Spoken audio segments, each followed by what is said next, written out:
This is Sky News at 5. Top stories tonight. Sexism stunner. The photo, the comment, the online backlash over this lawyer's looks.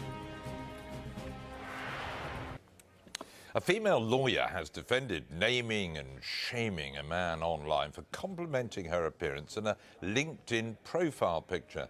Charlotte Proudman told Sky News she was astounded to receive the message, describing it as unacceptable and misogynistic. The dispute has whipped up a storm on social media, again shining a spotlight on the issue of sexism in the workplace. Sky's Home Affairs correspondent Mark White reports. It is the profile picture at the centre of a sexism storm. Support and threats in seemingly equal measure across social media, as many weigh into the row over whether this human rights barrister was the subject of highly inappropriate comments by a male lawyer, or whether she simply overreacted to an innocent compliment. Charlotte Proudman is in no doubt the remarks made to her by senior lawyer Alexander Carter-Silk on the professional networking site LinkedIn were offensive. He messaged Ms. Proudman saying, "I appreciate this is probably horrendously politically incorrect, but that is a stunning picture. You definitely win the prize for the best LinkedIn picture I have ever seen." But it was her decision to name and shame Mr. Carter-Silk on Twitter that sparked a huge reaction. A lot of it critical, some in her own profession even claiming she may have damaged her career prospects. I'm there to connect with other lawyers on a professional basis, not to be objectified on the basis of my physical appearance. Alexander Carter-Silk says he made a prompt and sincere apology and that he never intended to offend. There's a tendency amongst a certain section of society, not all of society, but a significant and vocal minority, to take offence at things that they needn't, to fly off the handle, to effectively shame people for doing what anyone else would see as probably not anything particularly wrong. Despite the backlash from some, Charlotte Proudman has no regrets about going public. She's now updated her LinkedIn profile to include a warning that any contact with her in future better be professional. Mark White, Sky News. But was she right to out him, or has a simple compliment been blown out of proportion? I'm joined by Mike Buchanan, live from Bedford. He's leader of the political party Justice for Men and Boys. Puts all of us men, I guess, in a slightly tricky position, wondering what we can and can't say or write about women in our communities. Well, there's just never going to be an end of this shaming of men. Charlotte Proudman clearly suffers from an all too common mental health condition, whiny feminist disorder, which is why today we've presented her with this month's Whiny Feminist of the Month award. Is that going to be constructively helpful, though? Somebody said something, it was taken amiss by this woman, pouring fun on it. Is that really going to help?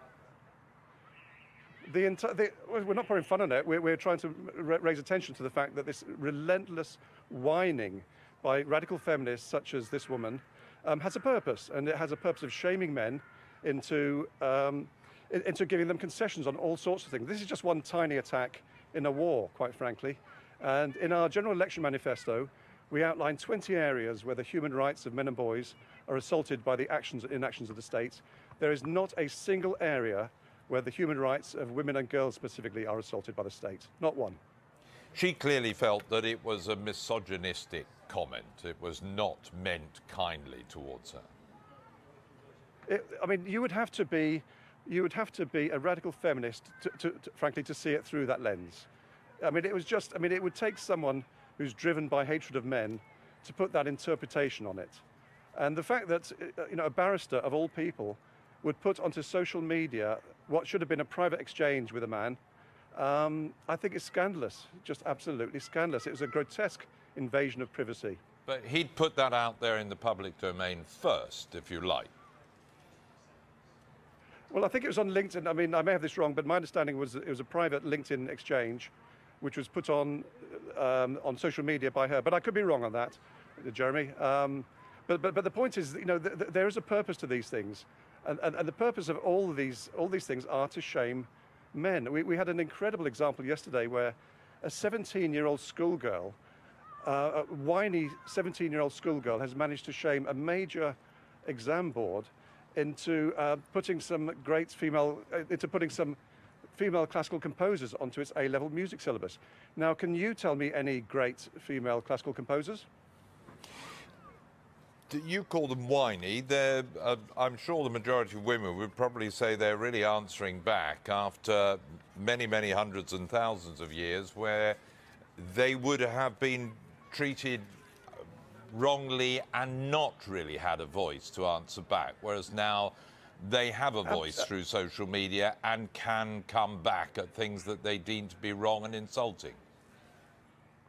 That analysis is absolutely absurd. Women have always had a great deal of informal power, and in the modern era, they've got a lot of formal power. And they're using that to assault the human rights of men and boys, as I say, in 20 areas in our manifesto. There is no end to the amount of assaults on men, and I'll give you as an example. I know this woman is studying FGM at Cambridge University currently. Now, FGM, female genital mutilation, is illegal, has been illegal for 30 years. Now, male genital mutilation is also illegal. It's under a number of acts. It also breaches EU and UN conventions, and yet it goes on. You know, why is it that male genital mutilation today still continues? It creates a great deal of harm to boys and men in due course. It's an absolute outrage. Why are we not talking about that rather than FGM, which is illegal? I'm sure the debate about how men and women address each other and who's right and wrong will go on for as long as there are men and women on Earth. Thank you very much, Mike Buchanan. Thank you, Jeremy.